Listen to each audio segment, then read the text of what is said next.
आज हम एक ऐसी दुनिया में रहते हैं जहां वायरल होने का मतलब है किसी वीडियो पर मिलियन व्यूज आना, लाखों लाइक्स आना और उससे भी ज्यादा संख्या में कमेंट्स आना। वायरल होने का बस सीधा सा मतलब यही है। लेकिन जरा पीछे मुड़कर देखिए, एक ऐसी दुनिया जहां ना बिजली थी और ना फोन, और इंटरनेट तो समझिए किसी काल्पनिक दुनिया का कोई टूल। मगर फिर भी 200 साल पहले भी सिर्फ एक अफवाह रातों रात पूरे देश को युद्ध के मैदान में खड़ा कर देती थी। क्या आपने कभी सोचा है कि बिना फाइबर केबल के वो कौन सा इंडिविजुअल नेटवर्क था जो इंसानी दिमाग को जोड़ता था? आज हम बात करेंगे उन 4 बड़े रास्तों की जिनसे खबरें बिना बिजली के भी बिजली की रफ्तार से तेज फैल जाया करती थी। मतलब कि बिना इंटरनेट के उस टाइम में कैसे खबरें और अफवाहें वायरल हुआ करती थी। उस दौर में इंफॉर्मेशन हब शहर के बाजार और सराय हुआ करते थे। इसे आप आज का सर्वर रूम समझ लीजिए। यानी कि जब कोई मुसाफिर या व्यापारी एक लंबा सफर तय करके किसी सराय में रुकता था तो वो अकेला नहीं आता था। वो अपने साथ हजारों किलोमीटर दूर से कहानियां लेकर आया करता था। रात को आग के चारों ओर बैठकर जब वो किस्से सुनाता तो वहां मौजूद 20 से 30 लोग उन किस्सों और कहानियों को डाउनलोड कर लिया करते थे। मतलब कि उन कहानियों को सुन लेते थे और फिर अगले दिन वो सभी लोग अलग अलग गाँव की तरफ निकल जाते थे। सिल्क रूट की खबरें ऐसे ही चलती थी। अगर चीन में कोई बीमारी फैली या रोम में कोई राजा बदला तो मुसाफिरों के जरिए वो खबर महीनों के सफर के बाद भी पहुंच जाया करती थी। और जब ये खबरें पहुंचती थी तो पूरे शहर में उसी वक्त उस खबर के अनुसार चीजें हुआ करती थी। रिलीजियस गैदरिंग उस समय का सबसे बड़ा ब्रॉडकास्टिंग चैनल थे। कुंभ जैसे मेलों या हज जैसी यात्राओं में हजारों लाखों लोग एक जगह जमा होते थे। सोचिए, एक ऐसी जगह जहां देश के हर कोने से लोग आए हैं। यहाँ खबरें सिर्फ फैलती नहीं थी बल्कि वैलिडेट भी होती थी। लोग एक दूसरे से पूछते थे, क्या तुम्हारे इलाके में भी सूखा पड़ा है? क्या तुम्हारा नया राजा वाकई में क्रूर है? और जब इतने सारे लोगों की एक बात पर सहमति होती तो वो बात सच्ची मान ली जाती थी। इसका एक उदाहरण भी है। कहा जाता है कि माली के राजा मनसा मूसा ने जब मक्का की यात्रा की तो उन्होंने रास्ते में इतना सोना दान किया कि काहिरा की पूरी इकोनॉमी क्रैश हो गई।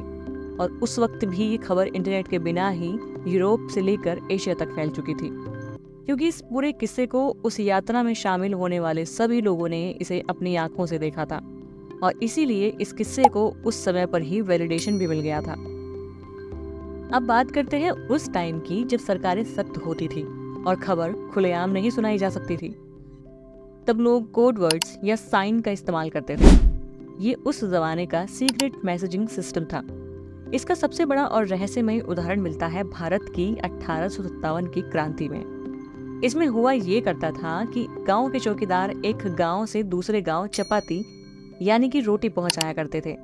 एक गांव का आदमी दूसरे को रोटी देता था और कहता था, सब कुछ तैयार रखो। अंग्रेजों के जासूस देखते रह गए। उन्हें समझ ही नहीं आया कि रोटियां क्यों घूम रही हैं। लेकिन उन रोटियों ने पूरे उत्तर भारत के गांवों को एक धागे में पिरो दिया। ये एक ऐसा ऑफलाइन मैसेज था जो बिना एक शब्द कहे करोड़ों लोगों तक पहुंच गया था। और फिर इसी का नतीजा थी 1857 की क्रांति। बिना इंटरनेट के भी अफवाहें इसलिए वायरल होती थी क्योंकि लोगों के पास फैक्ट चेक करने का कोई जरिया नहीं होता था। आज हम गूगल कर सकते हैं, तब लोगों के पास सिर्फ भरोसा था।